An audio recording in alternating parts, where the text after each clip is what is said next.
Ja ka nüüd tulles tagasi selle surfilaagri juurde, siis oli see, et ma mõtlesin, et okei, nagu lastele teen, noortele teen, võiks täiskasvanutele ka teha midagi. Siis mõtlesin, et okei, nii, mis mulle meeldib teha peale surfi, siis mõtlesingi, et okei, hingamine on tore, on ju, see jooga on tore, on ju, meditatsioon on tore ja surf on tore, on ju.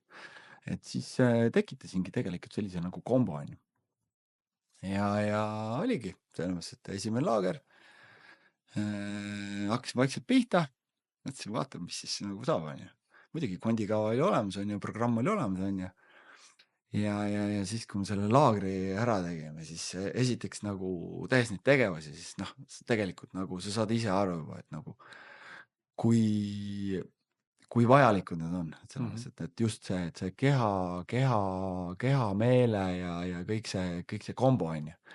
Ja tehes kõiki neid asju nagu ongi, noh, selles mõttes, et üks asi on see, et lihtsalt nagu mediteerid või teine asi on see, et sa lihtsalt oled nagu tegevuses, on ju. Et siis see juba viib neid mõtteid nagu mujale, on ju.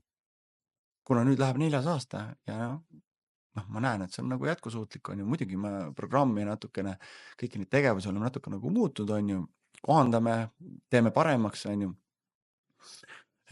toome seda värskust sisse, aga noh, üldjoontes see nagu see vundament või baas on nagu Mhm. jäänud nagu samaks, et see lihtsalt toimib. Ei ole mõtet nagu Uut ratast leiutada. ei ole mõtet toimivat asju Mhm. nagu lõhkuda, kui see tõesti toimib.